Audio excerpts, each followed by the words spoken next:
Hello everyone, Shri IAS academy में आपका स्वागत है। जैसा कि आप जानते हैं कि श्री आईएएस एकेडमी ने लेट्स क्रैक नाम की सीरीज की शुरुआत की है, जिसके अंतर्गत ये हमारा डे 23 है। अपने इस डे 23 में आज हम अपने टॉपिक 441 से लेके टॉपिक नंबर 460 तक के इम्पॉर्टेंट टॉपिक को कवर करेंगे, जो कि मॉडर्न इंडिया से संबद्ध टॉपिक होंगे। तो चलिए शुरू करते हैं।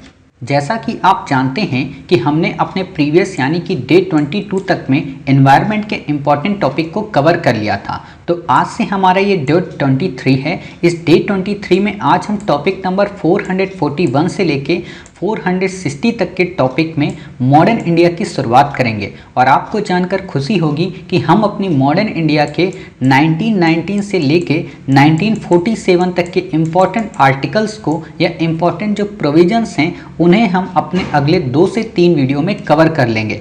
तो ये हमारा उसी दिशा में पहला वीडियो है। अर्थात आपको अच्छे से पता होना चाहिए कि हमने आपकी आर्ट एंड कल्चर कवर करा दी है, हमने आपकी साइंस टेक कवर करा दी है, हमने आपकी एनवायरनमेंट कवर करा दी है, हमने आपकी ज्योग्राफी कवर करा दी है। तो अब बारी है मॉडर्न इंडिया की। तो हम आपको मॉडर्न इंडिया यहाँ पर कवर करा रहे हैं। तो उम्मीद है आपको ये क्लासेस काफ़ी अच्छी लगेंगी।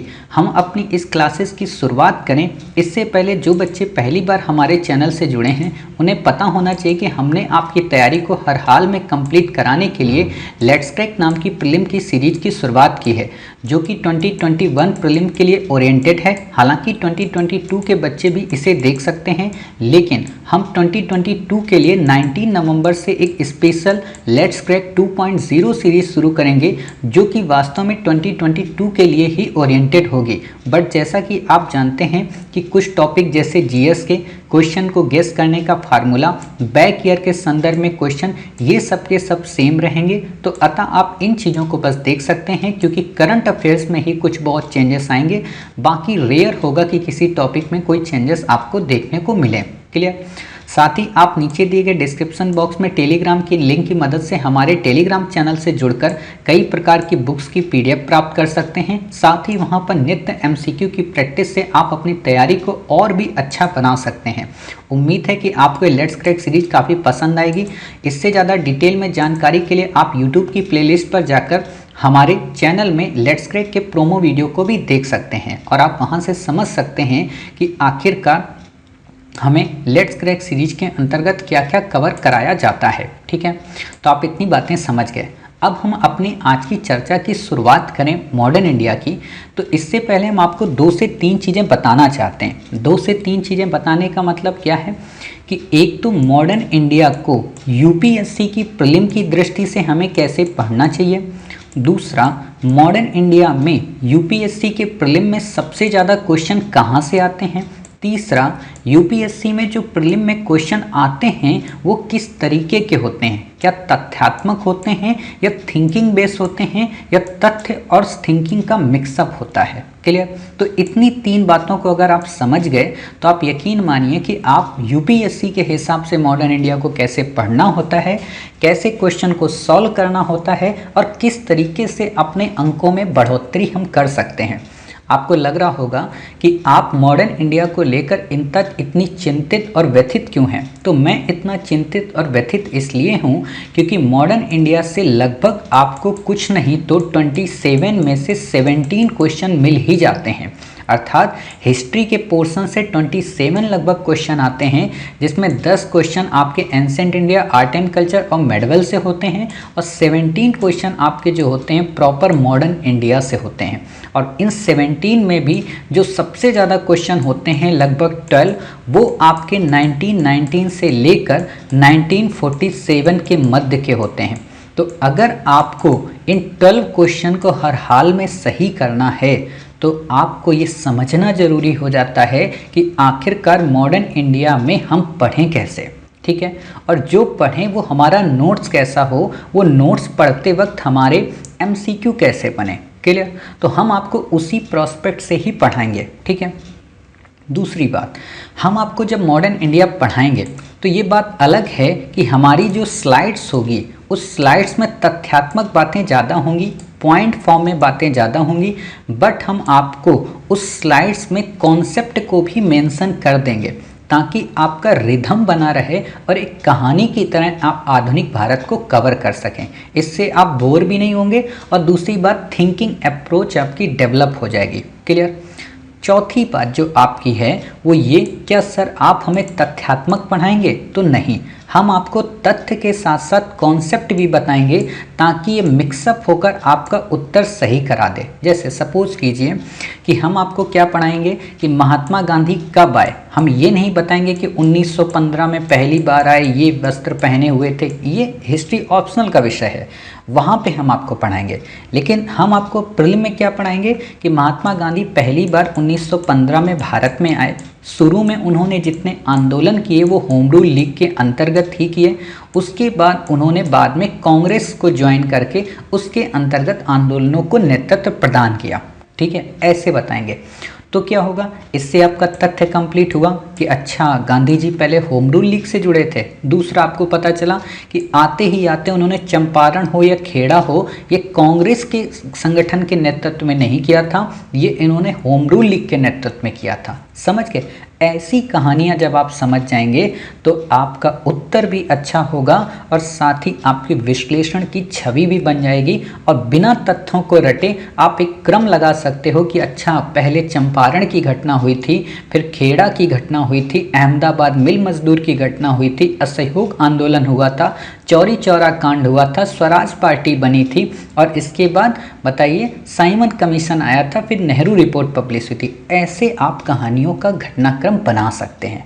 समझ गए। यानी कि इतनी बातें हमने आपको बता दी। तो अब हम शुरू करते हैं अपने आज से टॉपिक की। और आपको एक और बात आप अच्छे से जानते हैं कि हम 1919 से क्यों शुरू कर रहे हैं, क्योंकि यहीं से सबसे ज़्यादा क्वेश्चन हमसे पूछे जाते हैं। ठीक है, तो हम उसी दिशा में यहाँ पे इस चीज़ को पढ़ेंगे। और ऐसा नहीं कि हम इसके पहले के टॉपिक नहीं पढ़ाएंगे, इसके पहले के भी टॉपिक को हम आपको पढ़ाएंगे। ठीक है, तो आपको बिल्कुल भी चिंतित होने की ज़रूरत नहीं है। क्लियर। देखो मोटे तौर पर क्या होता है कि भारतीय राष्ट्रीय आंदोलन को 3 चरणों में बांटा जाता है। देखो यहाँ तक आने के लिए हमें आपको थोड़ा सा तो बैकग्राउंड बताना पड़ेगा ना, ताकि आपको ये चीज़ें बिल्कुल फिट हो जाएं, ऐसा ना लगे कि हमने तो कुछ पढ़ा ही नहीं है। ठीक है, तो थोड़ी कहानी बताएंगे। और मॉडर्न इंडिया तो वैसे भी आप हमसे पढ़ रहे हो तो इंटरेस्टिंग तो लगेगी ही। ठीक है, तो क्या है कि मॉडर्न इंडिया में राष्ट्रीय आंदोलन को वास्तव में 3 चरणों में बांटा गया। कहा यह गया कि कांग्रेस की स्थापना से लेकर बंगाल के विभाजन की बात तक को पहला चरण हम मानते हैं, और बंगाल के विभाजन से लेकर महात्मा गांधी के राष्ट्रीय आंदोलन में प्रवेश से घटना को दूसरा चरण मानते हैं, और गांधी के आंदोलन में प्रवेश के बाद से देश की स्वतंत्रता तक के चरण को हम अपना तीसरा चरण मानते हैं। तो हम आगे के 2 चरणों को बाद में पढ़ेंगे। हम आज पहले इस 1919 से 1947 तक के चरणों को कंप्लीट करने की कोशिश करेंगे। क्लियर। जब बात 1919 के 1947 के चरणों की आती है तो इसके पहले कई घटनाएं घट चुकी होती हैं, चाहे मुस्लिम लीग की स्थापना की बात हो, चाहे कामागाटा मारू प्रकरण की बात हो, चाहे फर्स्ट वर्ल्ड वॉर शुरू होने की बात हो।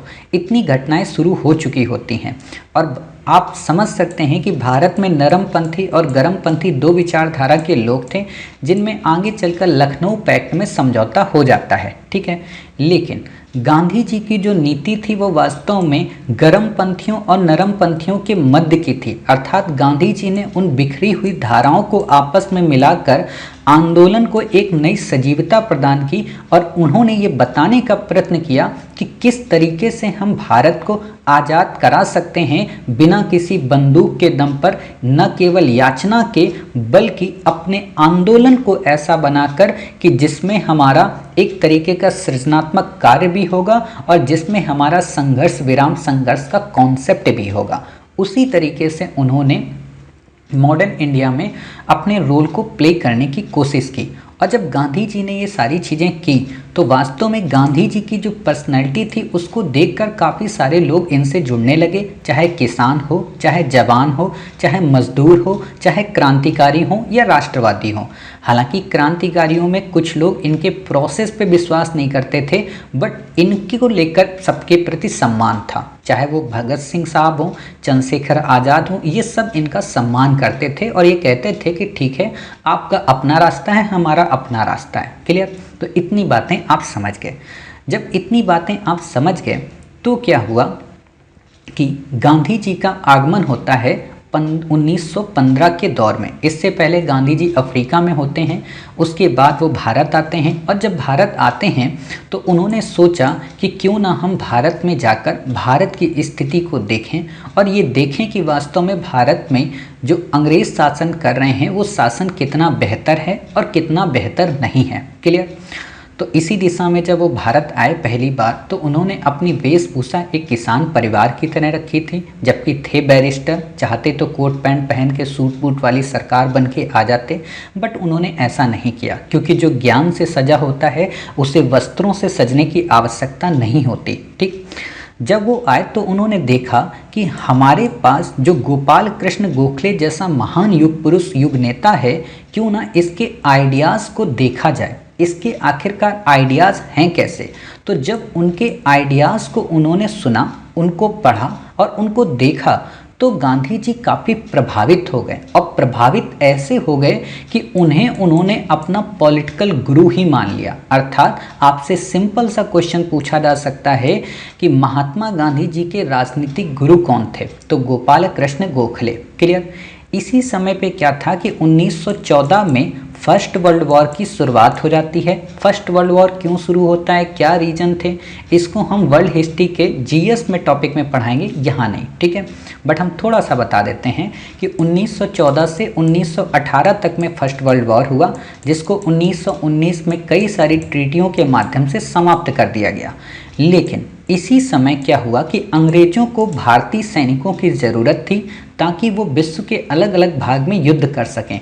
इसलिए अंग्रेजों ने महात्मा गांधी से कहा कि हे गांधी भगवान, आप एक काम कीजिए कि क्यों ना हमारे लिए आप भारतीयों से आह्वान कीजिए कि वो हमारा साथ दें और सेना में भर्ती होकर हमें आज़ाद कराएं या हमें फर्स्ट वर्ल्ड वॉर में विजित कराएं। क्लियर। गांधी ने कहा कि ठीक है, हम आपकी ये बात मान लेते हैं, लेकिन आप हमें क्या दोगे। तो उन्होंने कहा कि हम आपको स्वराज दे देंगे। क्लियर। देखो, स्वराज का कॉन्सेप्ट का मतलब क्या होता है। स्वराज का मतलब ये होता है कि हम आपको आंतरिक रूप से शासन चलाने की जिम्मेदारी दे देंगे, सिवाय 3 से 4 चीज़ों को छोड़कर। जैसे आजकल आप दिल्ली को देखते हो, ठीक है, दिल्ली को सब कुछ प्राप्त है लेकिन 3 से 4 चीज़ें नहीं प्राप्त हैं। जैसे क्या नहीं प्राप्त है, हालांकि दिल्ली स्टेट है, फिर भी स्टेट के हिसाब से ही आप इंडिया को समझिए।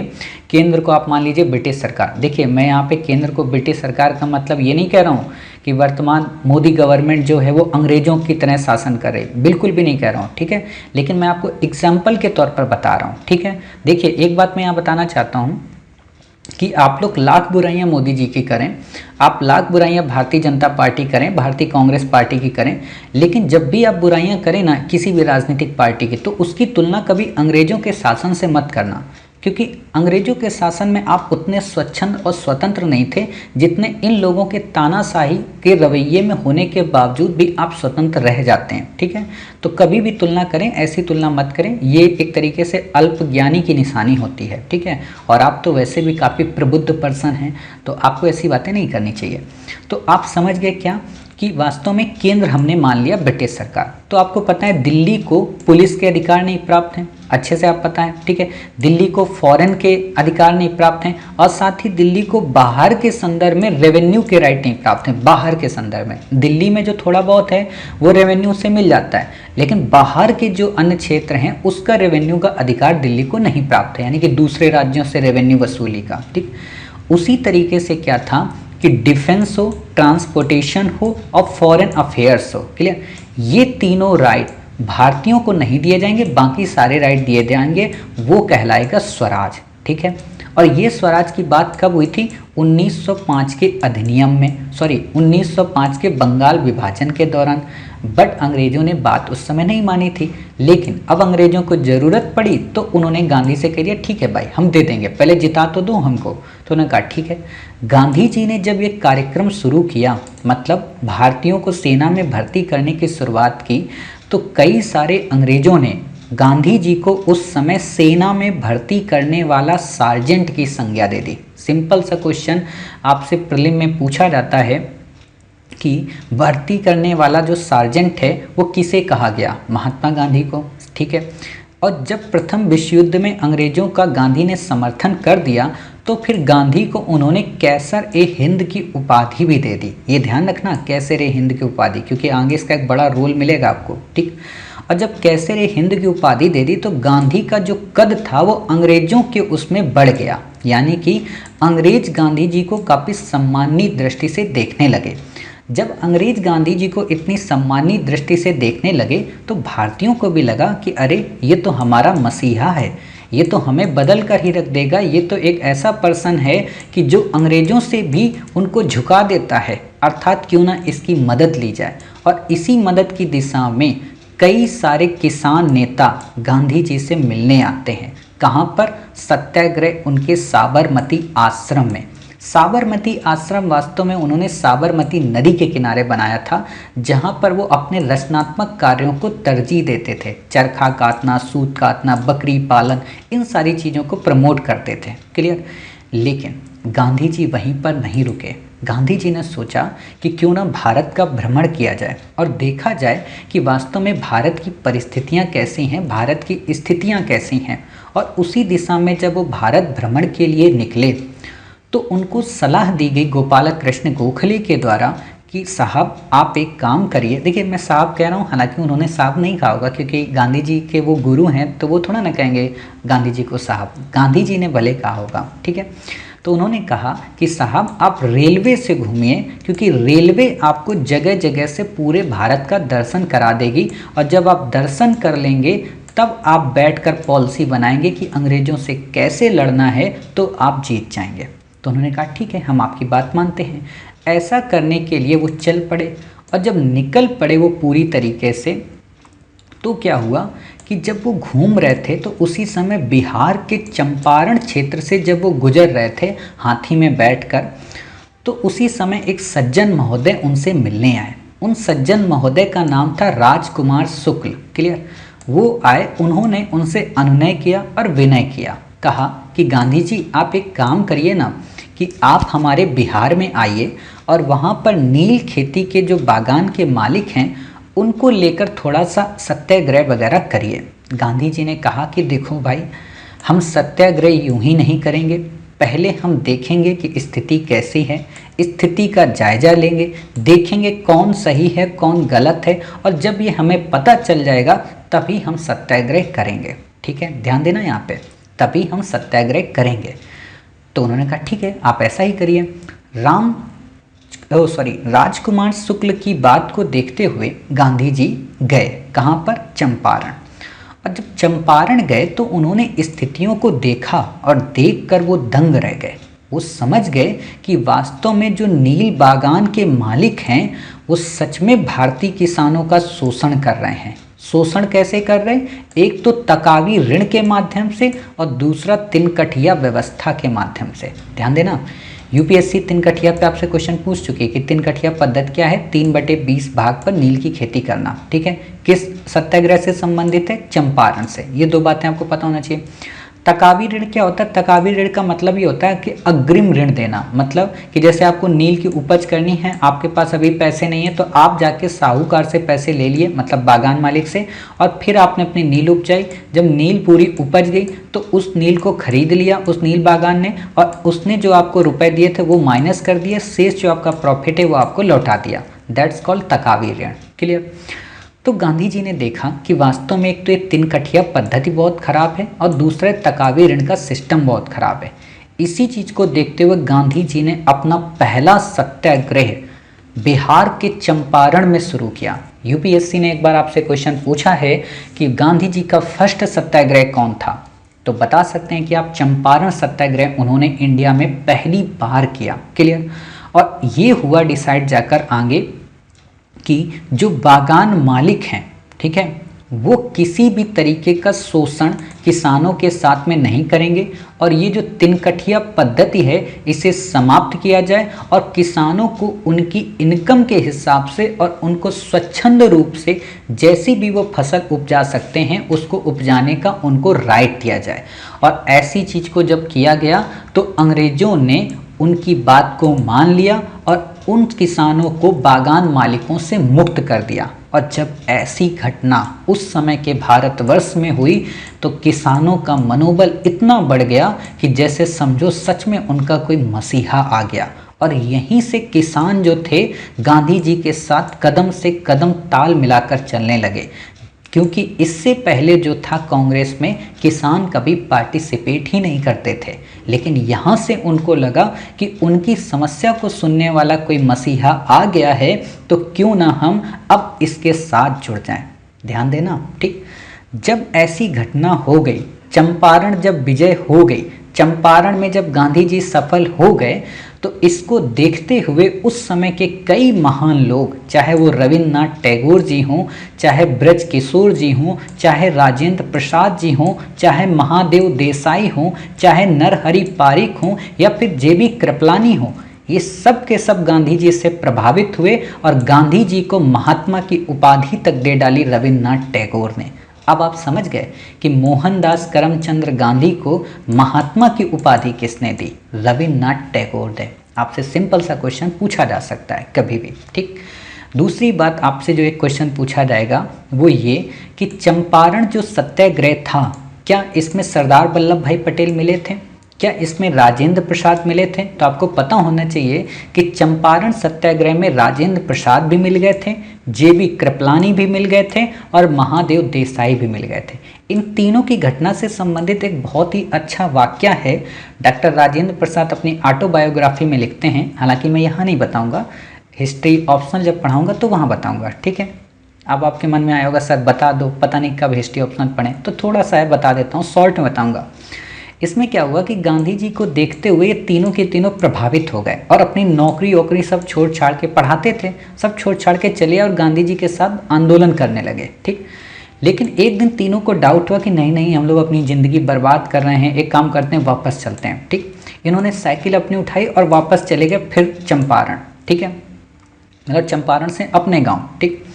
अब जब वो अपने गांव चले गए तो वो सुबह वहां तक पहुंच नहीं पाए अपने गांव। बीच रास्ते में तीनों ने फिर सोचा नहीं नहीं नहीं, हम लोग गलत कर रहे हैं, गांधी जी के पास चलते हैं, और फिर गांधी जी के पास चले गए वापस, और फिर आजीवन अपने आप को समर्पित कर दिया।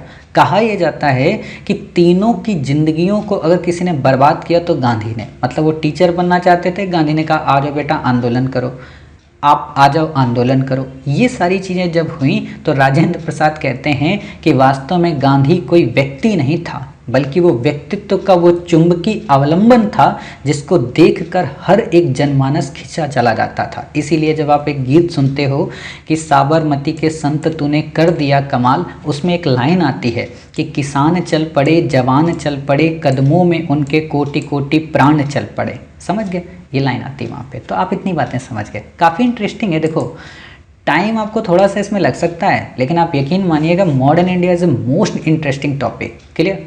चलिए, इतनी जब बातें हो गई, जनता के मन में एक उत्साह, एक उमंग जग गया, पूरे भारतवर्ष में चर्चा होने लगी, न्यूज़पेपर्स में छपने लगे, और जब ये सब छपने लगा तो लोगों को लगा कि सच में वो मसीहा है। इसी चीज़ को देखते हुए आगे अहमदाबाद मिल मजदूर के लोगों ने सोचा कि क्यों ना इस मसीहा को हम अपने यहाँ बुलाएं। तो 1918 में ये पहली भूख हड़ताल हुई। ये हड़ताल आखिरकार हुई क्यों थी? ये हड़ताल इसलिए हुई थी क्योंकि उस समय प्लेग का प्रकोप फैला था। जैसे हमारे यहाँ इस समय कोविड-19 है ना, उसी समय वहाँ पे प्लेग का प्रकोप भी 100 वर्ष पहले फैला था। काफ़ी भयंकर बीमारी होती थी, जैसे कोरोना इस समय है वैसे ही प्लेग, जिसमें कई सारे मजदूर मर गए थे, हजारों की संख्या में लोग मर गए थे। ठीक, तो डिसाइड ये हुआ था कि जो मिल के मालिक हैं वो मजदूरों के काम ना करने के बावजूद भी उन्हें बोनस देंगे, यानी कि उनके ना किए गए मेहनताना को भी मेहनत के रूप में तब्दील करके उनको पैसा देंगे। बट मिल मालिक अपनी इस बात से पूरी तरह से पलट गए, और जब पलट गए तो मज़दूरों को गुस्सा आ गई और मज़दूरों ने एक हड़ताल कर दी। इस हड़ताल से ही उस समय की फैक्ट्रियां सब बाधित हो गई, कारखाने रुक गए, और जब रुक गए तो लोगों ने सोचा क्यों ना इस चीज़ के लिए भी हम गांधी को आह्वान करें। और गांधी के आह्वान को जब गांधी को बुलाया गया तो गांधी ने कहा कि देखो भाई, जो भी आपकी मांग थी उसे तो हम नहीं बता सकते, लेकिन एक काम करते हैं कि आप 50% मांग मान रहे हो ना, एक काम करो कि 35% मांग मानो और हम मिल मालिकों से बात करेंगे, वो 35% आपको दे देंगे। लेकिन मिल मालिकों ने कहा कि हम 20% से ज़्यादा नहीं देंगे। ठीक है, गांधी जी को गुस्सा आ गई। गांधी जी ने कहा हद है, आप 50% आपसे ये लोग मांग रहे हैं, जायज़ तो वैसे 50 ही होता है, बट एक काम करो ना, आप 35 दे दो ना, आपका नुकसान होगा ना उनका नुकसान होगा, और हम उनको 35 में मना लेंगे। लेकिन मिल जो मालिक थे वो और परम थे, वो बोले अरे तुम गांधी ऐसे ही, तुम्हारे ऐसे जाने कितने आए चले गए। ठीक, गांधी का ठीक है बेटा, अगर तुम्हें ये लगता है कि तुम्हारे जैसे कितने भी आए तो अब हम आंदोलन करेंगे और 35 का 35 ही लेकर मानेंगे। और जब गांधी ने आंदोलन कर दिया तो उस समय आप बताइए, गांधी की बात अंग्रेज मानते थे ना, क्योंकि इस समय देखो एक बात और बताऊं आपको इंटरेस्टिंग, गांधी की बात, गांधी बहुत बड़े डिप्लोमेट्स थे। जब हम आपको पढ़ाएंगे मॉडर्न इंडिया, मैं अपने आप को रोक रहा हूँ, आप ये समझ जाइए, क्योंकि एक हिस्ट्री ऑप्शनल के अध्यापक से आप अगर ये कहें कि आप प्री पढ़ाइए तो वहाँ पे रुकना पड़ता है। ठीक है, लेकिन आपको ये है कि इसके बाद मॉडर्न इंडिया शायद जीवन में नहीं पढ़ना पड़ेगा प्रीलिम को लेकर। तो गांधी जी ने कहा, गांधी जी की बात को लेकर अंग्रेज क्यों उनका साथ देते थे, क्योंकि ये आंदोलन अंग्रेजों के खिलाफ नहीं होते थे, ये होते थे भारतीयों के प्रति, इसलिए अंग्रेज भी इनका साथ दे देते थे। ठीक है, तो अंग्रेजों की जब बात मानी गई, कहने का मतलब कि जब अंग्रेजों को लेकर ये पता चला कि अच्छा गांधी जी आंदोलन करने गए, तो उन्होंने कहा एक काम करो, हम 35% आपको बोनस दिलवा दे रहे हैं, और जो वहाँ का जुडिशरी थी उसने भी कह दिया मिल मालिकों से कि आप है 35% दोगे। गांधी जीत गए। और इस गांधी की विजय में जो सबसे ज़्यादा सहयोगी थी वो अम्बालाल साराभाई की बहन ही थी, अनसुईया बहन। और आपको पता होना चाहिए कि अम्बालाल साराभाई की ही मिल फैक्ट्री थी, इसी में आंदोलन हो रहा था, और उनकी बहन गांधी जी के सहयोगी थी। समझ सकते हो इस पे क्या क्वेश्चन बनेगा, सिर्फ 2 क्वेश्चन। एक तो ये बनेगा कि अहमदाबाद मिल मजदूर हड़ताल किससे संबंधित है, मिल मालिकों और मजदूरों के मध्य प्लेग के बोनस को लेकर। दूसरा, गांधी ने इसका साथ दिया। तीसरा, गांधी जी का किसने साथ दिया, अनसुईया बेन ने। चौथा क्वेश्चन आपको क्रम लगाने को बनेगा कि चंपारण, अहमदाबाद मिल मजदूर और खेड़ा। ठीक है, तो इतनी बातें आप समझ गए। तो चंपारण पहले आ गया, फिर आप क्या आ गया, अहमदाबाद मिल मजदूर। क्लियर। इसके बाद जो घटना होती है वो होती है खेड़ा सत्याग्रह। काफ़ी इंपॉर्टेंट है खेड़ा सत्याग्रह। क्लियर, क्यों इंपॉर्टेंट है आप अभी समझ जाएंगे। वास्तव में खेड़ा सत्याग्रह प्रथम असहयोग आंदोलन था। प्रथम असहयोग आंदोलन का मतलब कि गांधी जी ने पहली बार इसमें सरकार का सहयोग नहीं किया था। ठीक है, और ये जो आंदोलन था गवर्नमेंट के अगेंस्ट था। अभी तक आप जितना पढ़ रहे थे वो आंदोलन किसके अगेंस्ट था, लोगों के प्रति या बागान मालिकों के प्रति, बट ये जो आंदोलन था ये गवर्नमेंट के अगेंस्ट था। ठीक है, इसमें क्या हुआ था कि फसल बर्बाद हो गई थी लोगों की, फिर भी सरकार ने कहा था कि मुझे टैक्स चाहिए, यानी कि मालगुजारी। मालगुजारी एक तरीके का आप रेवेन्यू कह सकते हो। ठीक है, और रेवेन्यू वसूलता कौन था, कलेक्टर। कलेक्टर जो ये वर्ड आया ना, कलेक्टर का मतलब ये होता है कलेक्ट करना, क्या, रेवेन्यू। बट अब कलेक्टर रेवेन्यू नहीं कलेक्ट करता, क्योंकि एग्रीकल्चर से अब रेवेन्यू इतना गवर्नमेंट को मिलता नहीं है। ठीक है, तो इस चीज़ को लेकर विरोध हो रहा था, और इस चीज़ को लेकर विरोध में ये हुआ कि सर्वेंट ऑफ इंडिया सोसाइटी के सदस्य, आप बताइए सर्वेंट ऑफ इंडिया सोसाइटी किसकी है, गोपाल कृष्ण गोखले की। क्लियर। विट्ठल भाई पटेल, गांधी जी ने पूरे भारत की पड़ताल करने के लिए निष्कर्ष निकाला, सॉरी पूरे भारत की कह रहा हूँ, पूरे मामले की जांच पड़ताल के निष्कर्ष निकाला कि किसान जो ये कह रहे हैं कि उनकी इस मालगुजारी को माफ़ किया जाए वो जायज़ है। क्लियर। इस चीज़ को लेकर गांधी ने आंदोलन कर दिया, और इसी में गांधी ने गुजरात सभा के सहयोग लेकर, जिसके वो स्वयं अध्यक्ष थे, इस आंदोलन को हवा दी। और इसी आंदोलन में इनको वल्लभ भाई पटेल मिले, यानी कि आप सरदार वल्लभ भाई पटेल, इंदुलाल याग्निक और नेताजी भी। क्लियर। इतने सारे लोग इनसे जब मिले तो इस खेड़ा सत्याग्रह को सफल बनाने का हर संभव प्रयास किया गया। क्लियर। और इसमें ये हुआ, सरकार के बीच एक डिस्कशन से ये निष्कर्ष निकला कि ठीक है, जो लगान किसान दे सकता है वो देगा, जो नहीं दे सकता है वो नहीं देगा। क्लियर।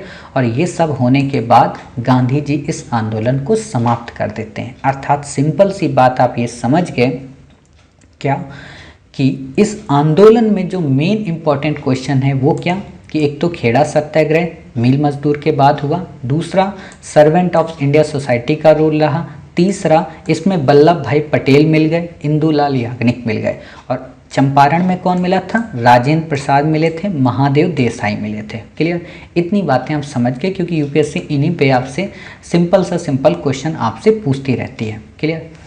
जब इतनी बातें हो गई, ठीक है, यानी कि 1917 और 1918 का ये दौर चल रहा था, लेकिन इसी समय क्या हुआ, एक घटना हुई 1 वर्ष के बाद। घटना क्या हुई कि सरकार देख रही थी कि उस समय क्रांतिकारी गतिविधियाँ, क्रांतिकारी इसी के पैरेलल चलते हैं, हम आपको पढ़ा भी देंगे, उनको चिंता नहीं करना है। वो 1905 के पहले जब हम आपको पढ़ाएंगे ना, तो वहाँ से लेके क्रांतिकारियों को हम 1919 तक में आपको पढ़ाएंगे, बट फिर भी हम यहाँ पे बता देते हैं बेसिक तौर पे। इससे पहले क्या हुआ कि एक एक्ट आया क्रांतिकारियों की सिचुएशंस को रोकने के लिए, क्लियर। उस एक्ट का नाम था रॉलेट एक्ट, ठीक है। रॉलेट एक्ट का केवल काम ये था कि जितने भी क्रांतिकारी थे उन क्रांतिकारियों को देखते ही पकड़ लो, देखते ही उन्हें जेल में बंद कर दो, बिना किसी सुनवाई के, क्लियर। यानी कि इसको कहा जाने लगा कि ये बिना वकील, बिना दलील और बिना अपील का कानून था। जैसे सपोज करो इस समय इंडिया में क्या कोई ऐसा कानून है बिना वकील, बिना दलील और बिना अपील का? तो हालांकि पूरी तरीके से आप नहीं कह सकते, उसमें अपील और वकील दोनों आते हैं, बट आपको फिर भी पता होना चाहिए कि जो इंटेलिजेंस हमारी एजेंसियां हैं, लाइक रा हो, ठीक है, या आईबी हो, ये सब क्या करते हैं, जो फॉरेनर हमारे यहाँ जासूस होते हैं ना, उनको ऐसे ही पकड़ के अपने यहाँ रख लेते हैं और पता भी नहीं चलने देते ना भारत सरकार को और ना ही किसी भी पर्सन को कि उनको हमने अपने यहाँ कैद करके रखा हुआ, क्योंकि अगर कोर्ट में ले जाएंगे तो फिर केस चलेगा, ठीक है। तो उनको ऐसे गुप्त रूप में रखकर उनसे पूरी जानकारियाँ ली जाती हैं, ठीक है। तो वो एक तरीके का रॉलेट एक्ट है। हालांकि आप आईबी की इन्फॉर्मेशन को रॉलेट एक्ट से नहीं जोड़ सकते, क्योंकि आईबी इसलिए करती है क्योंकि देश की एकता और अखंडता को सुनिश्चित किया जा सके। अंग्रेज किस लिए कर रहे थे? क्योंकि वो अपनी औपनिवेशिक शासन की जड़ों को मजबूत रख सकें। आप एक बात बताइए कि आप लोगों को लग रहा होगा कि सर आप ऐसा क्यों बता देते हो कि आज की सरकार और वैसा सरकार। बात यह है ना कि इंटरव्यू पैनल में आपसे ऐसे ही क्वेश्चन पूछे जाते हैं कि रॉलेट एक्ट जो आप पढ़े हैं अपनी हिस्ट्री में, तो क्या आप बता सकते हैं भारत में ऐसा कोई कानून है, क्या कोई ऐसा एक्ट है या कोई ऐसी घटना होती है जो कि रॉलेट एक्ट से ही सिमिलर हो? तब वहाँ पे आपका दिमाग घूम जाता है और ये चीज़ कोई नहीं पढ़ाता आपको। इसीलिए मैं कहता हूँ कि हालांकि जब आप इंटरव्यू की तैयारी करेंगे तो मैं आपको तैयारी ही करूँगा, आप देखिएगा कि जैसा आप चाहेंगे वैसा इंटरव्यू वाला पैनल वाला घूमेगा। हमेशा मेरी एक लाइन याद रखिए कि इंटरव्यू का जो पैनल होता है ना, वो बिल्कुल एक चेस के गेम की तरह होता है, जिसकी हर आप बाजी जो चलते हो आपको पता होता है कि सामने वाली अगली बाजी कौन सी चलेगा, और इसी ट्रिक पे हम आपको इंटरव्यू कवर कराएंगे, ठीक है। तो आप ये समझ गए। तो रॉलेट एक्ट में क्या हुआ कि ये लाया गया और ये पारित हो गया, ठीक है। जब ये पारित हो गया तो इसको लेकर जितने भी भारतीय राष्ट्रीय आंदोलन के नेता थे वो अचरज में आ गए। उन्होंने कहा अरे भाई ऐसा एक्ट लाने की क्या ज़रूरत है जिसमें हम वकील को ही ना नियुक्त कर सकें, अपनी दलील ही ना दे सकें, अपील भी ना कर सकें। अर्थात ये एक तरीके का तो काला कानून है, ये एक तरीके की तो तानाशाही है, और ये तानाशाही इस देश में नहीं चलेगी क्योंकि ये भारत हर एक व्यक्ति का देश है, क्लियर। और इसी को लेकर गांधी जी ने फिर विरोध किया। ये गांधी जी का दूसरा विरोध था अंग्रेजों के खिलाफ। इसी को लेकर गांधी जी ने विरोध किया, और विरोध तब बढ़ गया जब 6 अप्रैल को गांधी जी ने कह दिया कि देश के सभी लोग एक साथ हो जाओ, हम सरकार का इस चीज़ के लिए विरोध करेंगे। और इस विरोध के लिए उन्होंने सत्याग्रह सभा नाम की स्थापना की। अर्थात सिंपल सा क्वेश्चन आपसे पूछा जा सकता है कि सत्याग्रह सभा के संस्थापक कौन थे? महात्मा गांधी, क्लियर। गुजरात सभा के अध्यक्ष कौन थे? महात्मा गांधी, क्लियर। जब ये सारी बातें हुई अंग्रेजों को लगा कि अरे गांधी है, इसमें तो लोग सभी जुड़ जाएंगे आके, तो एक काम करो इसको पहले ही जब्त कर लो, यानी कि इसको गिरफ्तार कर लो। तो 9 अप्रैल को, हालांकि कहीं कहीं पर 8 अप्रैल देखने को मिलता है। देखो आपको डेट नहीं याद रखनी है, सिंपल सी बात है, आपको डेट नहीं याद रखनी है। इतना याद रखना है रॉलेट एक्ट 1919 में हुआ था, यानी कि खेड़ा सत्याग्रह के बाद हुआ था, क्लियर। आपको एक क्रम लगाने को घटनाएं आती हैं, चंपारण, चंपारण, अहमदाबाद मिल मजदूर, खेड़ा और रॉलेट और जलियांवाला, तो आपको पता होना चाहिए, ठीक। तो क्या हुआ, 9 अप्रैल को गांधी जी को गिरफ्तार कर लिया गया। जब 9 अप्रैल को गांधी जी को गिरफ्तार कर लिया गया तो उसी समय 9 अप्रैल के बाद, ठीक है, 2 नेता, कौन? सैफुद्दीन किचलू और डॉक्टर सत्यपाल, ठीक है। ये 2 काफ़ी बेहतरीन नेता थे पंजाब के।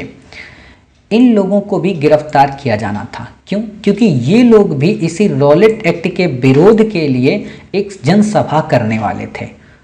तो जलियांवाला जो बाग था उसी बाग में करना था। और वो क्यों करना था? क्योंकि उस समय वो बैसाखी का दिन था, सभी लोग वहाँ पे पार्टिसिपेट करने वाले थे। क्लियर? ध्यान देना, सभी लोग पार्टिसिपेट करने वाले थे। तो ये था कि हम जनसभा को अच्छे से संबोधित कर सकेंगे। लेकिन उसी समय एक बहुत ही क्रूर, खराब, हालांकि उसका नाम भी नहीं लेना चाहिए, लेकिन हमारा दुर्भाग्य है कि हम इतिहास में उस पर्सन को भी पढ़ते हैं, ठीक। जनरल डायर नाम का उस समय का वहाँ का लोकल गवर्नर, उसने क्या किया कि उस पूरे जलियांवाला बाग को घेर लिया और घेर कर निहत्थे उन बच्चों पर, उन माताओं पर, उन जितने भी पुरुष थे उन पर हमला किया और उनको गोलियों से निहत्थे मार दिया। आंकड़े तो कहते हैं कि 379 लोग मरे थे, बट सच्चाई ये है कि उस समय का जो वहाँ पे कुआं था, आज भी आप जब कभी घूमने जाएंगे उस कुएं में लाशें पट गई थी, पूरी की पूरी मिट्टी खून से सन गई थी और गोलियों की बौछार इतनी हुई थी कि आप दुख में ऐसे हो सकते हैं कि जब वो यहाँ से जनरल डायर गया तो उससे जब वहाँ पे जांच पड़ताल हुई तो उसने क्या कहा कि मेरा बस तो था कि वहाँ पे तोप को मैं ले जाता, बशर्ते वो दरवाजे छोटे थे, गलियाँ छोटी थीं, इसलिए मुझे बंदूक चलानी पड़ी। लेकिन आपको जानकर खुशी होगी कि उस दुष्ट आत्मा को ऊधम सिंह ने जाकर लंदन में मार गिराया था। मतलब best revenge is massive success. समझ गए? यही होना चाहिए, अपने दुश्मन को कभी नहीं छोड़ना चाहिए, और जब बात देश हित की हो ना तो मार ही देना चाहिए, ठीक है। तो ये चीज़ वहाँ पे की गई। इतनी बातें आप समझ गए। चलिए, फिर बात आती है कि जब ऐसी दुखद घटना हो गई तो क्या हुआ कि गांधी जी ने कहा कि यार एक काम करते हैं, आंदोलन को वापस लेते हैं।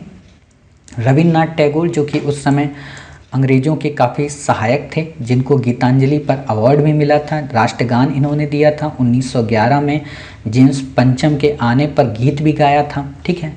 तो इनको जो नाइट की उपाधि दी गई थी उसे इन्होंने त्याग दिया। दीनबंधु ऑफ एंड्रयूज ने जानबूझकर इसे हत्या एक नाम दिया। शंकर नायर ने वायसराय की कार्यकारिणी सदस्य पद से त्याग दे दिया और महात्मा गांधी ने आगे चलकर अपनी कैसरे हिंद की उपाधि भी त्याग दी। समझ गए? यूपीएससी आपसे इन्हीं तीनों पे क्वेश्चन पूछ सकती है कि किसने कैसरे हिंद की उपाधि त्यागी, किसने नाइट की उपाधि त्यागी, किसने वायसराय की कार्यकारिणी के सदस्य पद से त्याग पत्र दे दिया। समझ गए? तो आप समझ सकते हो इन्हीं तीनों पे आपसे क्वेश्चन पूछा जाएगा। दूसरा क्वेश्चन आपसे ये पूछा जाएगा कि इस जलियांवाले बाग हत्याकांड की जांच के लिए एक मदन मोहन मालवीय के नेतृत्व में कांग्रेस ने एक समिति का गठन किया, जिसमें मोतीलाल नेहरू, महात्मा गांधी, CR दास और तैयब जी थे। सिंपल सा क्वेश्चन आपसे बस यही पूछेगा कि इसमें अध्यक्ष कौन थे, तो आप बता सकते हैं मदन मोहन मालवीय। यहाँ पे क्वेश्चन कंफ्यूज कब कराता है आपको, जब आपको यहाँ पे दे देगा किसको, बताइए, CR दास को, ठीक है। तो क्वेश्चन आपका गलत कराने की कोशिश करता है। दूसरी बात क्या है कि इस जलियांवाला बाग हत्याकांड की जांच के लिए एक हंटर आयोग का गठन किया गया। तो आपसे हंटर आयोग पे क्वेश्चन पूछा जा सकता है कि हंटर आयोग का संबंध किससे था, तो आप बता सकते हैं जलियांवाला बाग हत्याकांड की जांच के लिए। इतनी बातें समझ गए। बाकी आपको यहाँ पे कुछ भी याद करने की, पढ़ने की ज़रूरत नहीं है। 13 अप्रैल 1919 की घटना के बाद आपको अच्छे से पता है, मैंने पहले भी आपको बताया था क्या, कि उसी समय फर्स्ट वर्ल्ड वॉर समाप्त हुआ था। और फर्स्ट वर्ल्ड वॉर के समाप्त होने के बाद विश्व के अलग अलग जो पराजित देश थे उनके साथ में संधियां की जा रही थी। क्लियर? उन्हीं संधियों में मित्र राष्ट्रों ने क्या किया कि एक देश था उस समय टर्की, यानी कि तुर्की, उससे एक संधि की थी जिसे सेवर्स की संधि बोलते हैं। क्लियर? आपसे सिंपल सा क्वेश्चन कई बार पूछता है, सेवर्स की संधि का संबंध किस आंदोलन से समकालीन है, तो आप बता सकते हैं खिलाफत आंदोलन या असहयोग आंदोलन। और आपको ऑप्शन में क्या देता है, भारत छोड़ो आंदोलन या सविनय अवज्ञा आंदोलन। क्लियर? तो आप इतनी बातें समझ गए। तो आपको क्या करना है, कुछ नहीं, बस सेवर्स की संधि आपको याद रखना है, ठीक है। इस संधि में क्या हुआ था, हालांकि आपसे क्वेश्चन नहीं पूछेगा, जब हम आपको वर्ल्ड हिस्ट्री पढ़ाएंगे तो वहाँ पे हम आपको फिर से बताएंगे, लेकिन यहाँ थोड़ा सा समझ जाइए क्योंकि बच्चे समझ नहीं पाते। इस संधि में ये हुआ कि उस समय जो मुसलमानों का जो खलीफा होता था, मतलब कि तुर्की के जो सुल्तान, जो इस्लामी साम्राज्य का जो सबसे प्रमुख नेता होता था, खलीफा का मतलब क्या होता है? देखो, इस्लाम में पैगंबर होता है जो अल्लाह का पैगाम लेकर आया, जो कि मोहम्मद साहब थे। उसके बाद 1 लाख पैगंबर और थे, हालांकि उनका नाम कहीं नहीं आता है। लेकिन पैगंबर के बाद कई सारे खलीफा बने जो पैगंबर के एक तरीके के शिष्य थे, ठीक।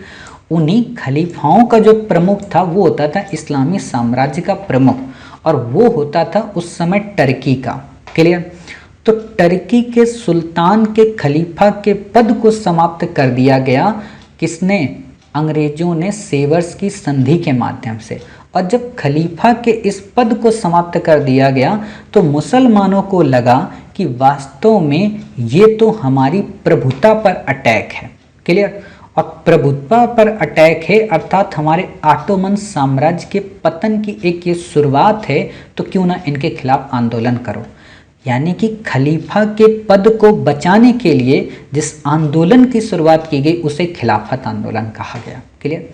ये खिलाफत आंदोलन वैसे तो विश्व में शुरू हो गया था, मतलब टर्की में, लेकिन भारत में इसका नेतृत्व अली बंधुओं ने किया 1919 में, मोहम्मद अली और शौकत अली। अब यहाँ पे मैं एक बात बता दूँ, ये मोहम्मद अली जिन्ना नहीं है, ये अली बंधु है। ध्यान देना, ये मोहम्मद अली जिन्ना नहीं है, ये कौन है? अली बंधु हैं। ठीक है। मौलाना अबुल कलाम आज़ाद, हकीम अजमल खां और हज़रत मोहानी के नेतृत्व में खिलाफत कमेटी का गठन किया गया। क्लियर? और उसने ये डिसाइड किया कि हम आंदोलन करेंगे और इस खिलाफत कमेटी का हम अध्यक्ष गांधी को बनाएंगे। क्यों? क्योंकि गांधी हिंदू मुस्लिम एकता के पक्षधर हैं और गांधी इस आंदोलन में हमें विजित कराएंगे। तो जून 1920 में इलाहाबाद में एक सम्मेलन हुआ और उसमें यह डिसाइड किया गया कि हम असहयोग आंदोलन प्रारंभ करेंगे।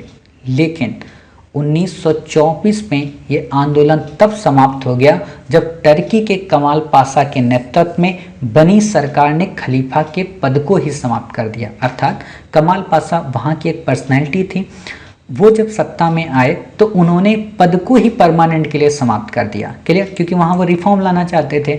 ये हम पढ़ाएंगे आपको वर्ल्ड हिस्ट्री में, ऑप्शनल और जीएस दोनों में। ठीक है, क्यों समाप्त किया, डिटेल जानकारी वहाँ देंगे, यहाँ हमें नहीं पढ़ना है।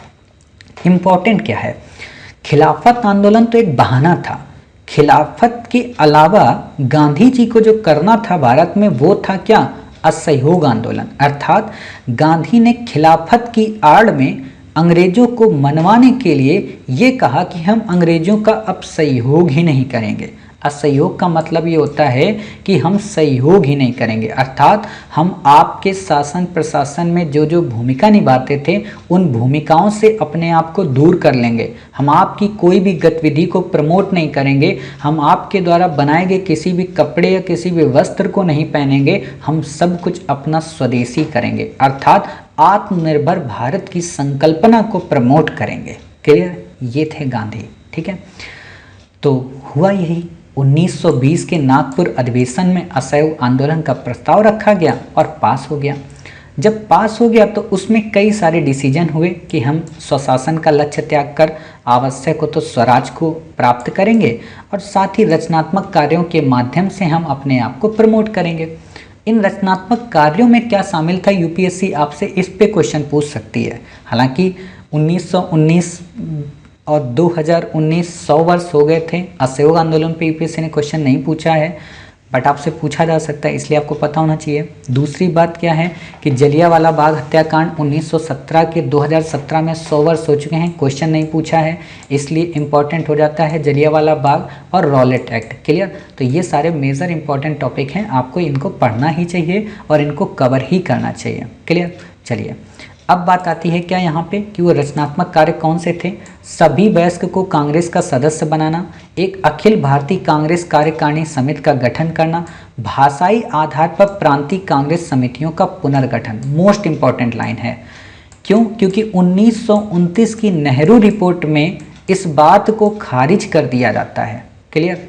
कि भाषाई सॉरी गलती हो गई यहाँ पे, 1919 की भाषाई प्रांतीय रिपोर्ट में नहीं, 1956 का जब एक्ट बनता है हमारे यहाँ आज़ाद भारत के लिए, जिसमें भाषाई आधार पर लोग राज्यों की डिमांड करते हैं, उसको वहाँ पे रोका जाता है, जिसको लेकर कई सारे राज्य यही तर्क देते हैं कि आपने नेहरू रिपोर्ट में तो यही कहा था। क्लियर? तो आप ये समझ सकते हैं, यानी कि इस चीज़ को बेस बनाया था आगे चलकर नेहरू रिपोर्ट ने, आप ऐसे समझिए। क्लियर? इसको बेस बनाया नेहरू रिपोर्ट ने, लेकिन आज़ाद भारत के उस समय के शिल्पकारों ने भाषाई आधार पर राज्यों के गठन के मत को त्याग दिया था। समझ गए?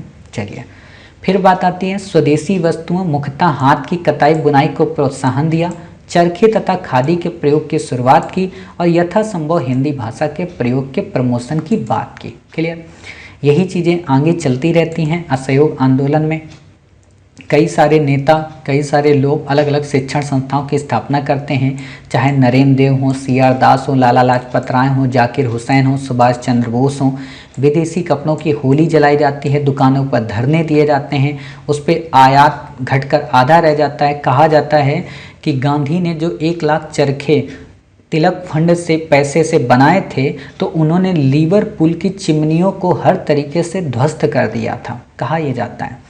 देश के कई प्रख्यात वकीलों ने अपनी वकालत तक छोड़ दी। सिंपल सा था ना, असहयोग था, यानी कि सहयोग नहीं करना है।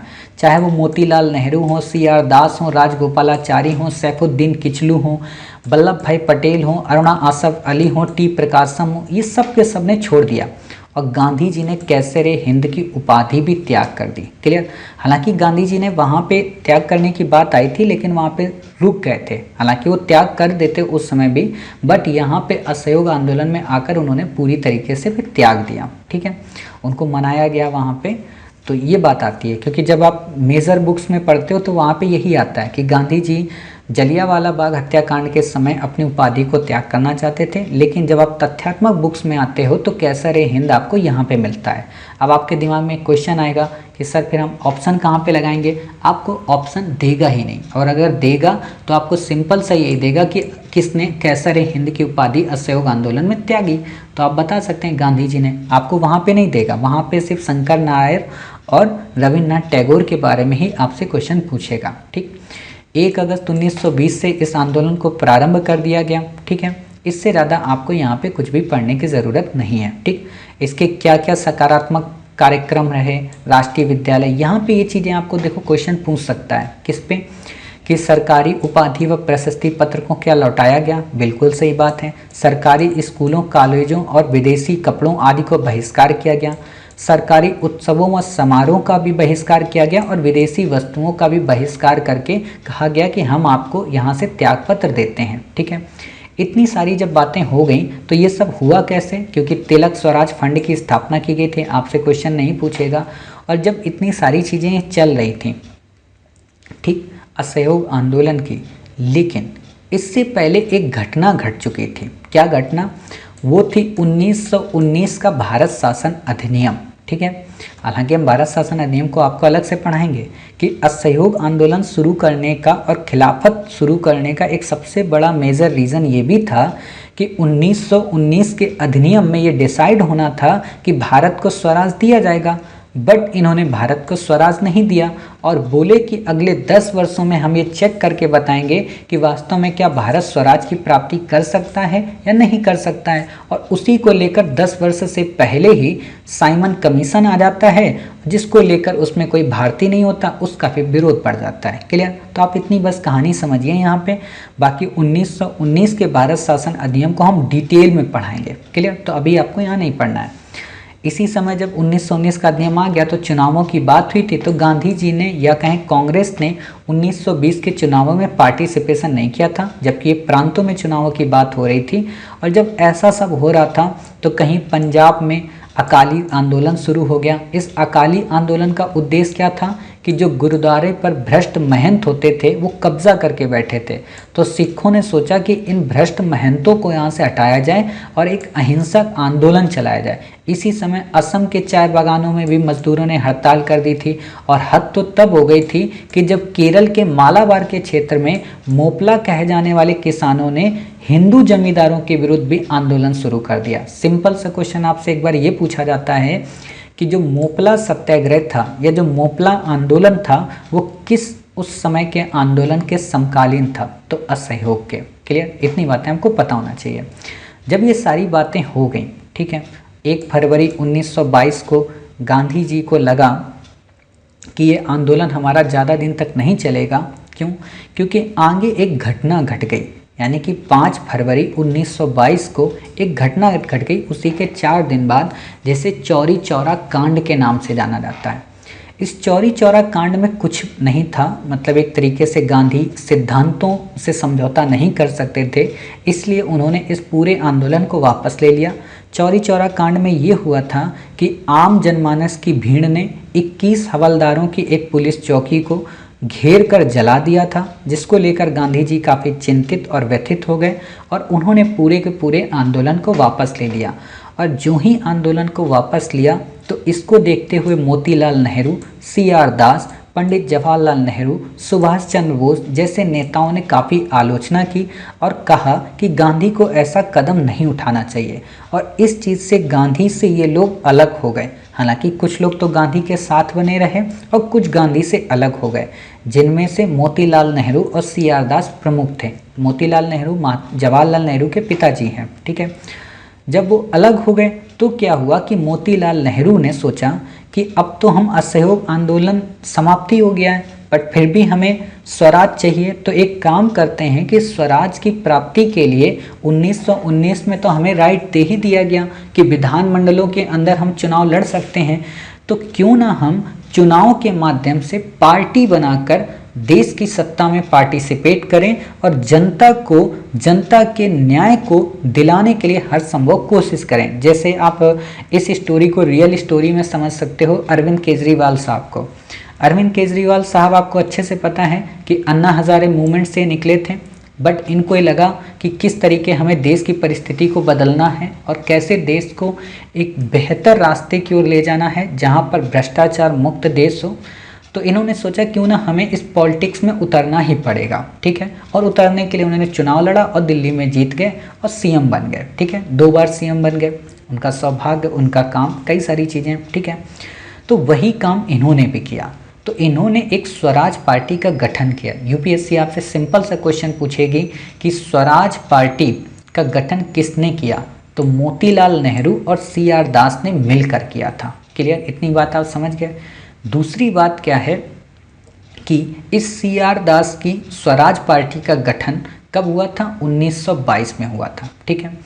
1922 में जब इस स्वराज पार्टी का गठन हुआ तो इसके अध्यक्ष बनाए गए CR दास और इसके महासचिव बने कौन, बताइए?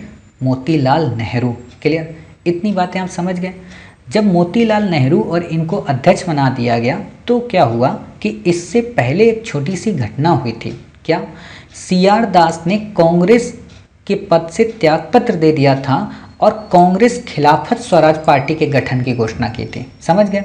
और इसी को ही स्वराज पार्टी नाम दिया गया। और आपको पता होना चाहिए UPSC ने यही क्वेश्चन पूछा है कांग्रेस खिलाफत स्वराज पार्टी को लेकर, तो आपको ये पता होना चाहिए, ठीक है। तो आप इतनी बातें समझ गए। अब आपसे क्वेश्चन कई तरीके से आएंगे। यहाँ तक कैसे आएगा? जलियांवाला बाग हत्याकांड, रॉलेट एक्ट, स्वराज पार्टी, असहयोग आंदोलन, क्रम में लगाइए, ठीक है। तो आप बता सकते हैं साहब पहले रॉलेट एक्ट आएगा, फिर जलियांवाला बाग आएगा, फिर असहयोग आएगा, फिर स्वराज आएगा। समझ गए? चलिए, इतनी बातें आपको कॉन्सेप्ट क्लियर हो गए। जब इतनी बातें आपकी क्लियर हो गई तो क्या हुआ कि जो लोग मतलब विधान परिषद में समर्थक थे, ठीक है, उन्हें क्या कहा जाने लगा? परिवर्तन समर्थक, मतलब परिवर्तन जरूरी है। और जो लोग परिवर्तन के समर्थक नहीं थे, मतलब जैसा ही ये चला आ रहा है, मतलब गांधी जी जैसा चला रहे हैं वही ठीक है, हमें उसी हिसाब से चलना चाहिए, तो वो कहलाने लगे परिवर्तन विरोधी। हो सकता है मे भी कभी आपसे क्वेश्चन डेप्थ में पूछ ले कि कौन कौन से लोग परिवर्तन समर्थक में थे। तो विट्ठल भाई पटेल थे, कस्तूरी रंगन थे, हकीम अजमल खां थे, मोतीलाल नेहरू थे और CR दास थे। यानी कि CR दास और मोतीलाल नेहरू तो होंगे ही होंगे, ठीक। और जबकि जो परिवर्तन विरोधी थे उसमें राजगोपालाचारी, आयंगर, MA अंसारी और राजेंद्र प्रसाद शामिल थे। क्लियर? इतनी बातें आप समझ गए। और इम्पोर्टेंट बात क्या है कि मोहम्मद अली जिन्ना ने स्वराज पार्टी का समर्थन किया कि बहुत अच्छा आपने काम किया है, आपको यहाँ पे आना चाहिए, ठीक है। यानी कि विधानसभा में पार्टिसिपेट करके आपको अंग्रेजों से मुक्ति दिलानी चाहिए, ठीक है। इतनी बातें हुई।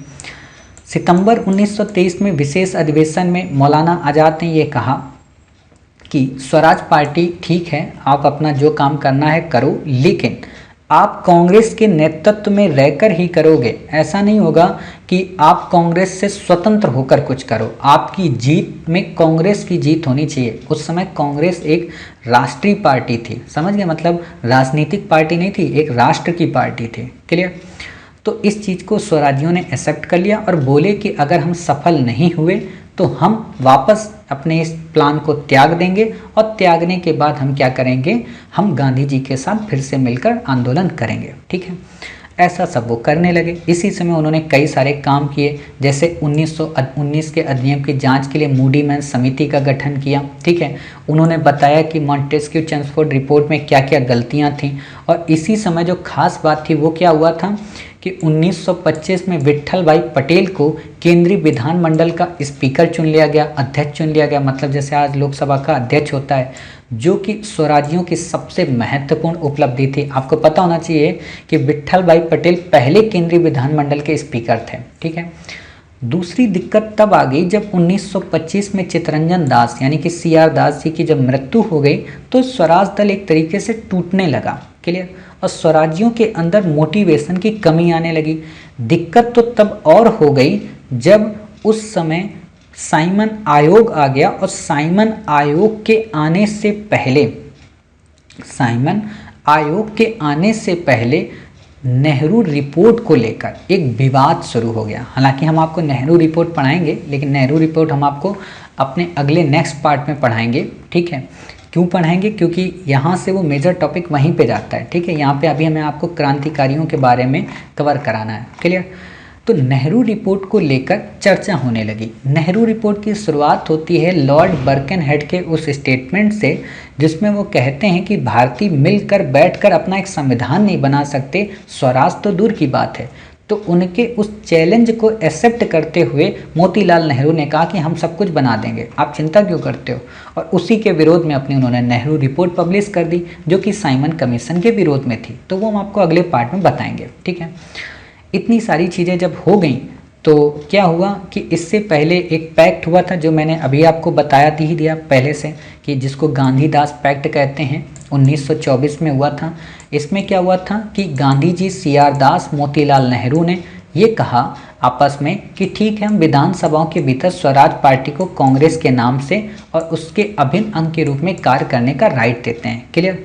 और इसी समय आपको पता होना चाहिए कि गांधी जी ने एक ऑर्गेनाइजेशन का गठन किया, ऑल इंडिया स्पिनर्स एसोसिएशन। आपसे क्वेश्चन पूछा जा सकता है, इसलिए इस एजेंसी को आपको याद रखना है कि ऑल इंडिया स्पिनर्स एसोसिएशन की स्थापना किसने की थी? महात्मा गांधी ने। क्लियर? और महात्मा गांधी ने इसी समय 1924 में इस एक्ट में की गई बातों की पुष्टि के लिए बेलगाम अधिवेशन की अध्यक्षता की, जो कि एकमात्र, एक तो गांव में हुआ अधिवेशन था, दूसरा एक पहला अधिवेशन था और अंतिम अधिवेशन था जिसके अध्यक्ष गांधी जी ही थे। क्लियर? मतलब इसके अलावा गांधी जी ने अपने जीवन में किसी भी कांग्रेस अधिवेशन की अध्यक्षता नहीं की थी। इतनी बातें समझ गए?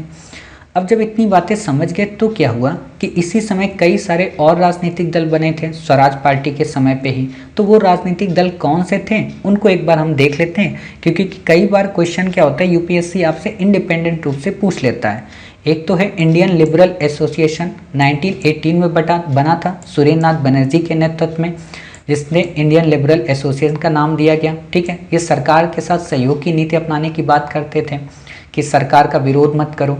अखिल भारतीय मुस्लिम लीग का गठन हुआ था 1924 में। ठीक है, फिर से अस्तित्व में आई थी। हिंदू महासभा 1915 में इसका गठन हुआ मदन मोहन मालवीय के द्वारा। ठीक है, कासिम बाजार के राजा में, आपसे इतना डिटेल में नहीं पूछेगा बट आपको पता होना चाहिए हिंदू महासभा के संस्थापक कौन थे। ठीक है, अकाली दल, जो कि आपने अच्छे से पढ़ा अभी कि जो भ्रष्ट महंत थे उनसे चंगुल छुड़ाने के लिए गठन हुआ 1925 में सिख कम्युनिटी के द्वारा। क्लियर?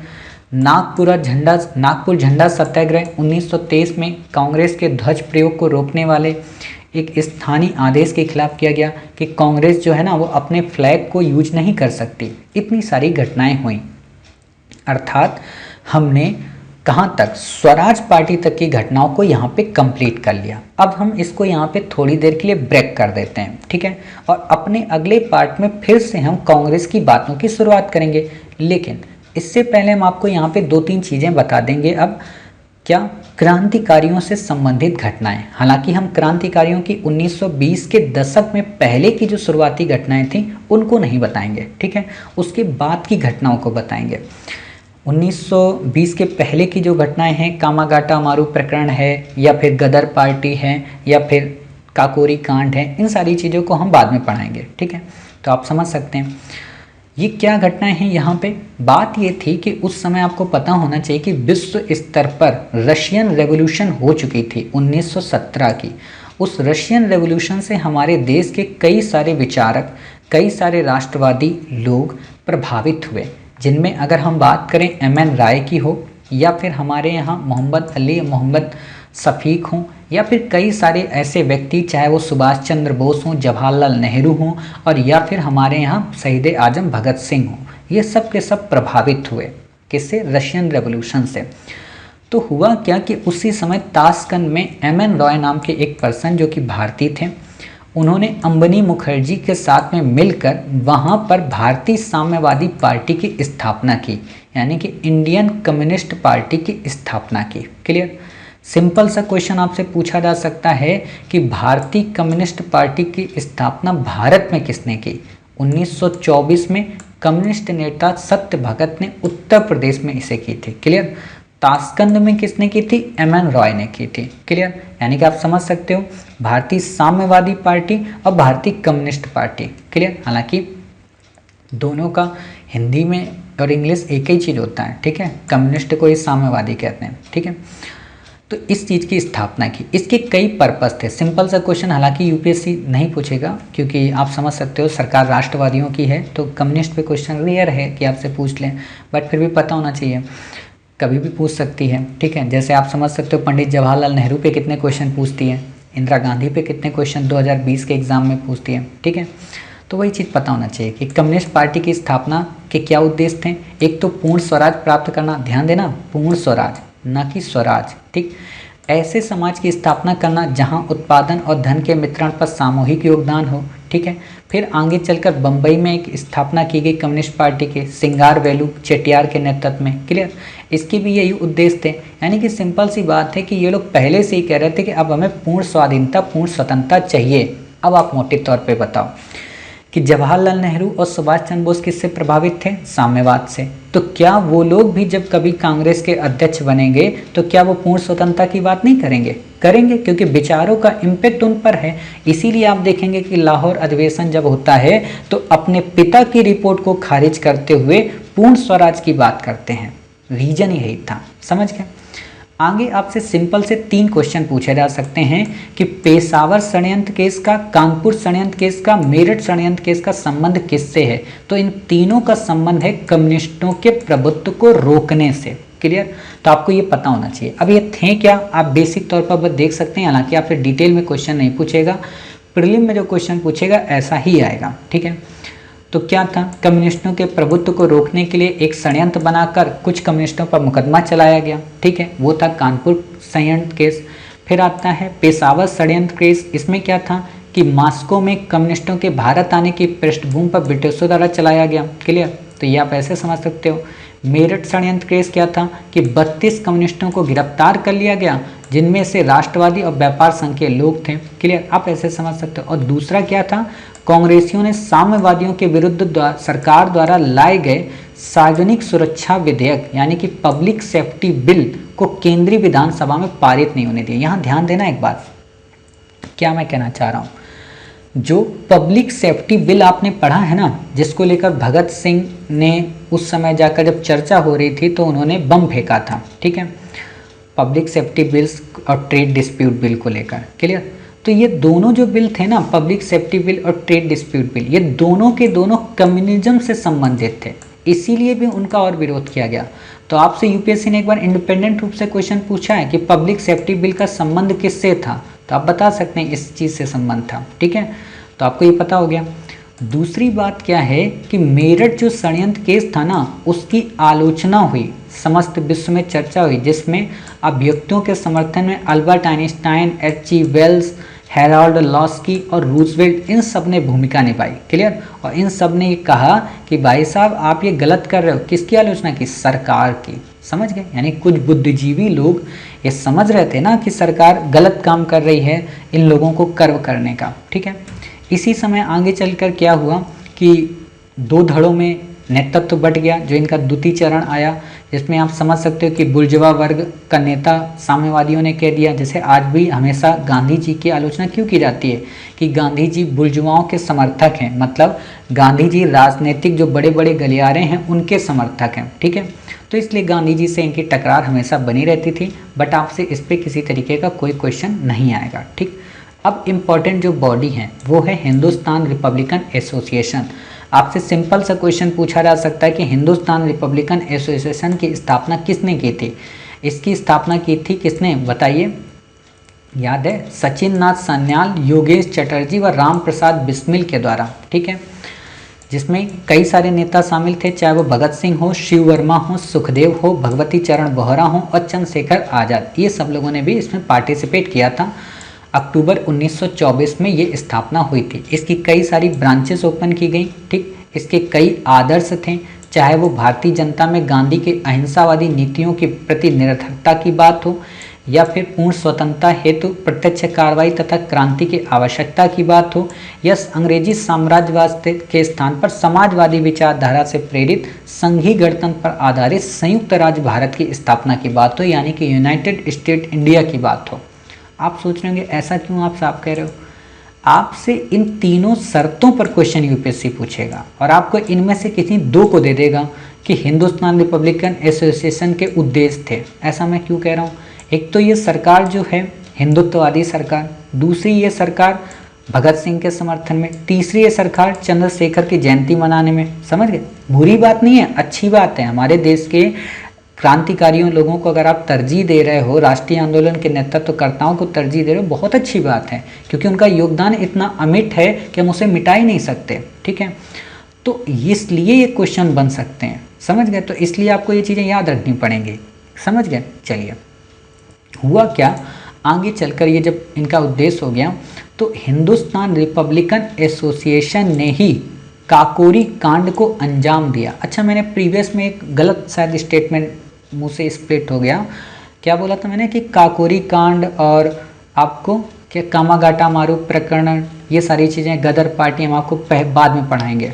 ऐसा नहीं था। वो कामागाटा मारू प्रकरण के ही माइंड से काकोरी कांड भी निकल गया था। तो काकोरी कांड वहाँ नहीं है, काकोरी कांड आपको यहीं पे मिलता है। ठीक है। क्योंकि जब 1924 में ही हिंदुस्तान रिपब्लिकन एसोसिएशन की स्थापना होगी तो ये कहाँ से हम मान सकते हैं। ठीक। तो 9 अगस्त को काकोरी कांड हुआ। अब यहाँ पे एक लाइन आपको बताता हूँ। काकोरी कांड को लूट कहा जाता है, जबकि लूट नहीं थी। यहाँ फिर से समझा दूँ। अगर आपसे इंटरव्यू में क्वेश्चन पूछे ना कि क्या आप काकोरी कांड को लूट की संज्ञा देंगे, तो नहीं साहब, काकोरी कांड एक लूट की घटना नहीं थी। क्यों?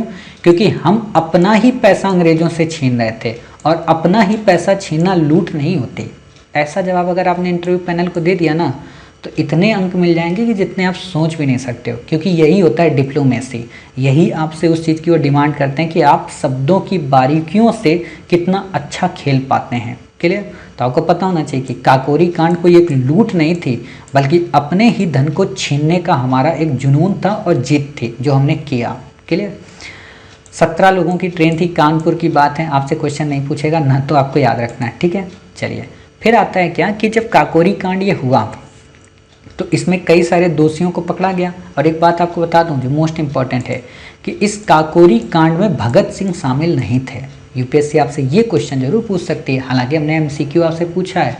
काकोरी कांड में भगत सिंह शामिल नहीं थे। इसमें अशफाक उल्लाह खां थे, राम प्रसाद बिस्मिल थे, रोशन सिंह थे, राजेंद्र लाहिड़ी थे, लगभग 17 लोग थे। ठीक है। चंद्रशेखर आज़ाद फरार हो गए थे। फिर आगे जब फरार हो गए तो इन सब लोगों को फांसी दे दी गई, आजीवन कारावास दे दिया गया। तो उन्होंने 4 वर्षों के बाद, यानी कि काकोरी कांड के 3 वर्षों के बाद हिंदुस्तान सोशलिस्ट रिपब्लिकन एसोसिएशन की स्थापना की। कहाँ पे? दिल्ली फिरोजशाह कोटला में। क्लियर? जिसको आज आप अरुण जेटली के नाम से जानते हो। और इसकी जो स्थापना की, इसके नेतृत्व के रूप में चंद्रशेखर आज़ाद इसके मुख्य वाहक बने, यानी कि चंद्रशेखर आज़ाद के द्वारा ही HSRA का गठन किया गया। इसका जो मेन पर्पस था वो हिंदुस्तान में समाजवादी गणतंत्र को प्रमोट करना था। इसके कई सारे नेता थे, चाहे भगत सिंह हो, चाहे जयदेव कपूर हो, शिव वर्मा हो, भगवती चरण वोहरा हो या सुखदेव हो। यहाँ पे क्या घुमाएगा, राम प्रसाद बिस्मिल हो, अशफाकुल्ला खां हो तो गलत हो जाएगा, सचिन नाथ सान्याल हो गलत हो जाएगा, क्योंकि इन सबको पहले ही कारावास मिल चुका था। ठीक है, इतनी बातें आपको याद रखनी है।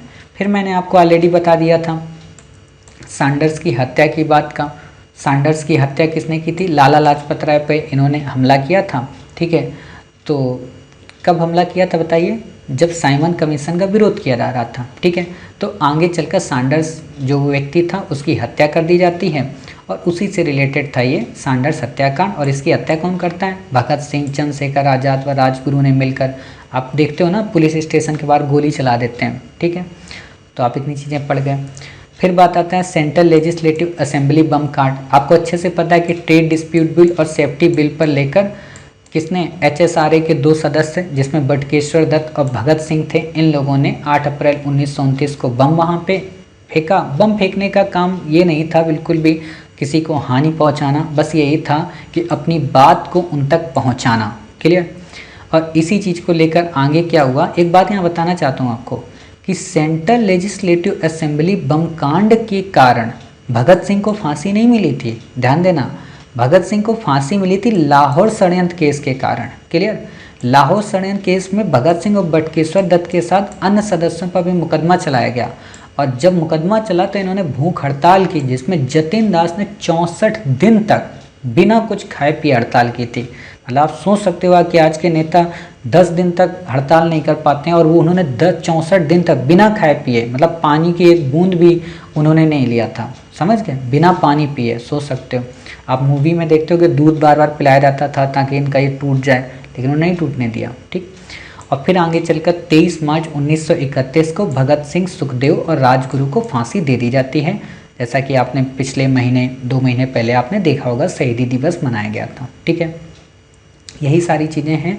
और हालांकि उसके पहले 27 फरवरी को ही इलाहाबाद के अल्फ्रेड पार्क में चंद्रशेखर आज़ाद खुद को अपने आप से गोली मार लेते हैं ताकि उन्हें कोई पकड़ ना सके। ठीक है, इतनी सारी घटनाएं आपने पढ़ ली। हालांकि ये जो लाहौर षड्यंत्र केस के बाद ये जो भगत सिंह को फांसी है ना 23 मार्च 1931, ये आप पढ़ेंगे कब, गांधी इरविन समझौते के बाद। ठीक है, तो ये यहाँ का पार्ट नहीं है, वहाँ पे भी हम आपको क्रम लगाने में पढ़ा देंगे।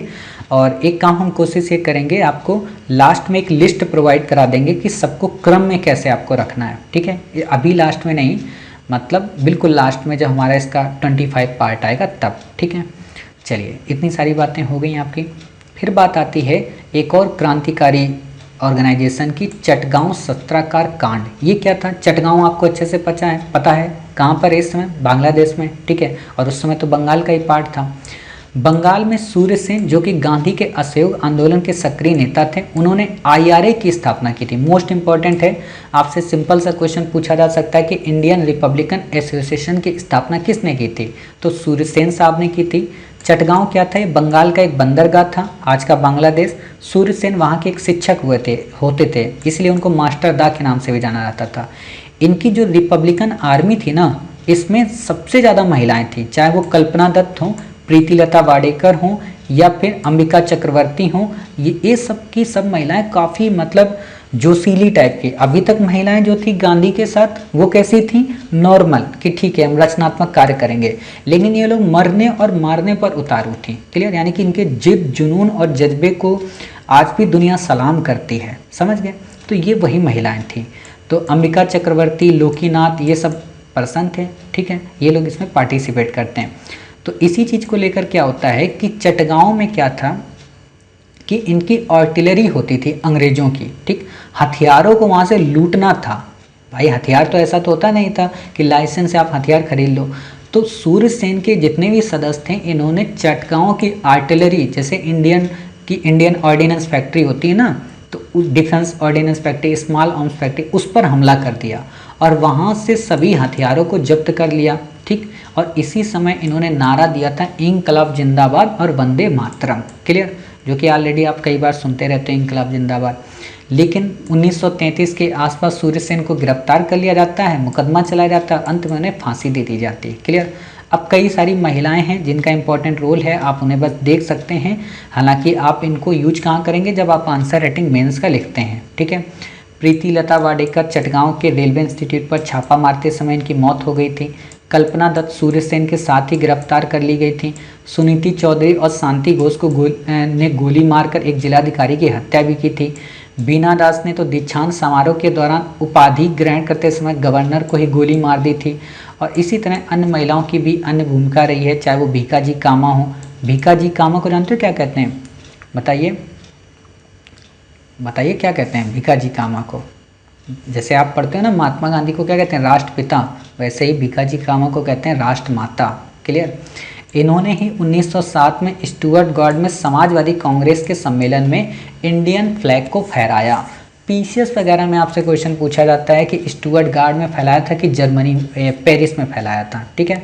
तो आपको पता होना चाहिए कि पेरिस तो भाई साहब कहाँ पे है, बताइए। लंदन देखा, पेरिस देखा, फ्रांस में, ठीक है।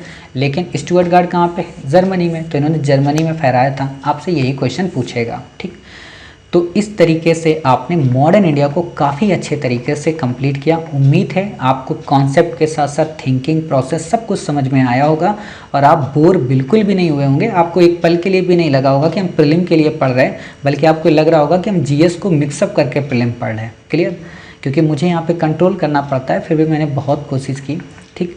अब ये जो आगे का पार्ट है, चाहे साइमन कमीशन की बात हो, ठीक है, चाहे नेहरू रिपोर्ट की बात हो, इसे हम अपने नेक्स्ट पार्ट में कंप्लीट करेंगे। क्लियर।